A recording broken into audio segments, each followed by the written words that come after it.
E. Ding, ding, ding. The Barnabus Project by the Fan Brothers.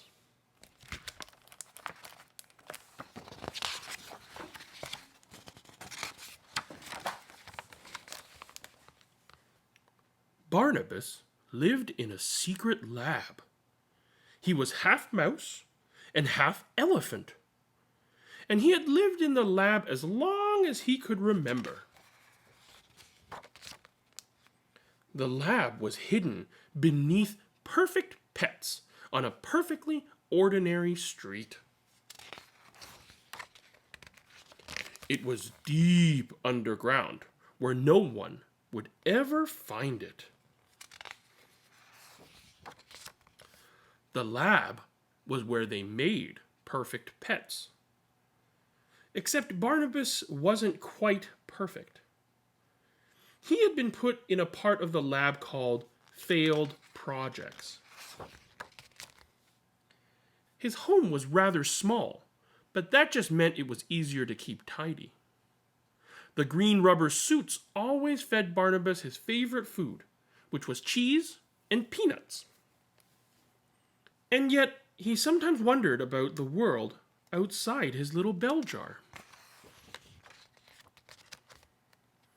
It was Pip the cockroach who told them stories about the world above.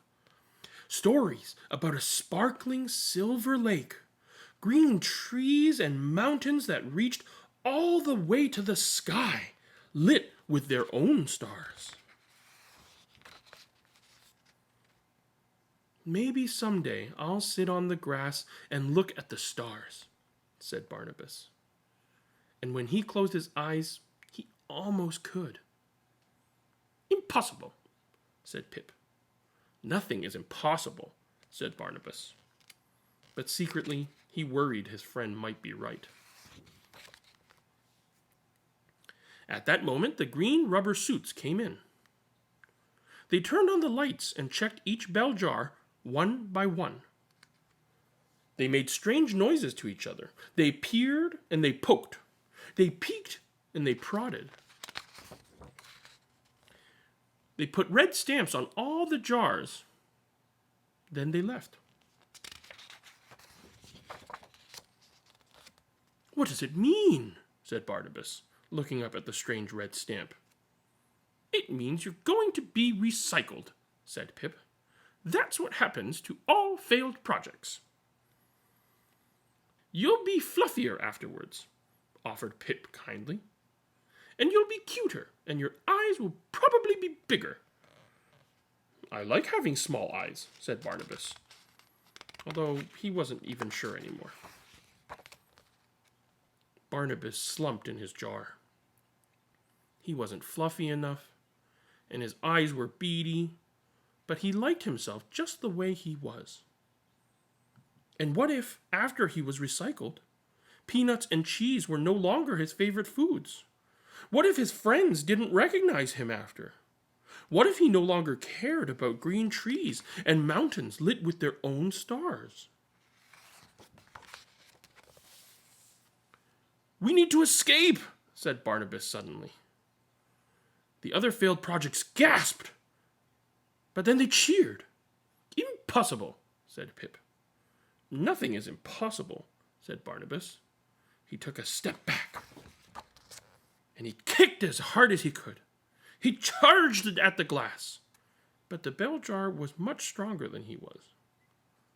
Finally, Barnabas made a sad sound with his trunk. Honk. A tiny crack appeared.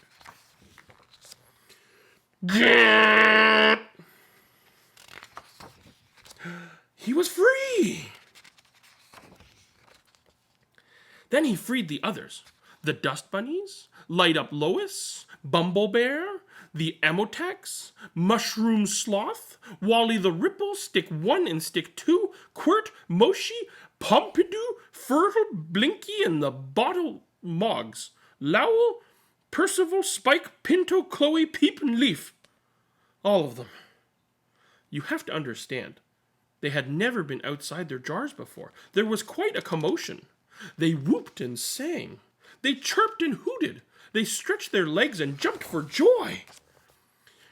When they calmed down a bit, they peeked over the edge. The floor was far below.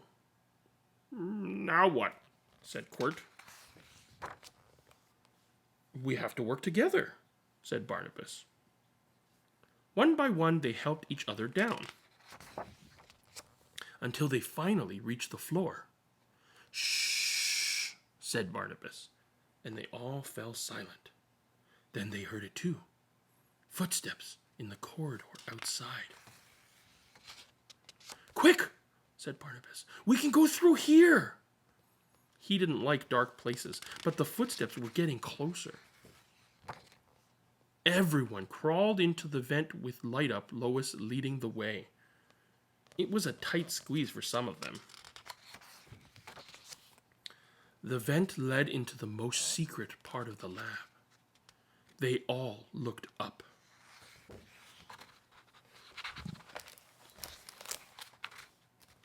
"We need to run," cried Pip. But Barnabas couldn't run. The great, sad eye seemed to be looking directly at him. "We can't leave it behind," said Barnabas. "It's scary," said Pip. "It's monstrous," said Quirt. "It's appalling," said Amotex. "It's a failed project," said Barnabas. "Just like us."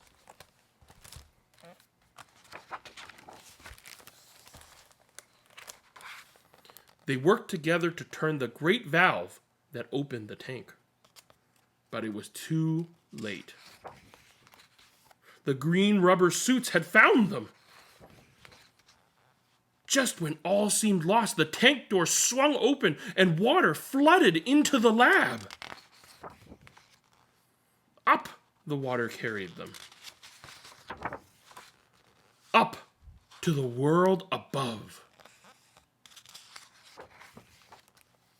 When they finally opened their eyes, they were in a puddle, surrounded by shelves of perfect pets. Everyone ran towards the exit. Barnabas stopped. It was almost like looking in a mirror, except Barnaby's eyes were bigger, and his fur was like cotton candy. He was perfect. "Barnabas," Pip called from the front of the store. "Look! It's the outside world." Barnabas ran to join his friends. He might not be perfect, but he was free. The world was much bigger than Barnabas and his friends ever could have imagined. And just like Pip said, there were mountains that reached to the sky, lit with their own stars. "You were right," said Pip. "Nothing is impossible."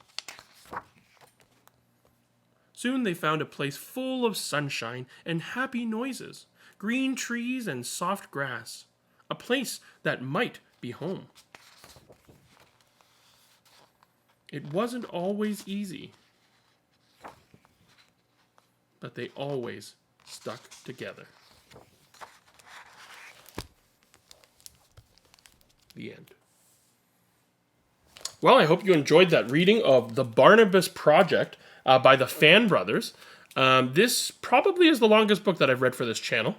I had a lot of fun reading it. I love that this message about, imperfect pets and failures, quote unquote failures, but they work together. They managed to escape, and even though he realized, or he thought he had that struggle, Barnabas, when he saw, the perfect version of himself, he kind of struggled for a little bit, and he saw it, but he realized that him and his friends could work together for freedom, and they were perfect the way they were, and they worked together to escape, and they freed, even the big, giant, imperfect pet that was stored in that water tank, and it helped them escape. I love that message of, they're kind of together, and they can't leave someone behind like that. Anyway, this book, I think, taught a lot of very good messages in kind of very subtle ways, and it wasn't very obvious about it. And I like books like that. It's good to have a mix, sometimes messages that are very clear, and sometimes messages that are more hidden in the stories. And so this is definitely one of those ones. Because I think Barnabus looks super, super cute. Who wouldn't want an elephant with a tail like that? A little mini elephant. I know I certainly would. So I really enjoyed this book. Let me know if you did as well. Please let me know also if there are any other authors or books you'd like to recommend for me to read. I would love to hear from you. But until next episode, I'm Elvin. This has been e-reading. Thank you so much for watching. Be gentle and kind with one another. Bye now.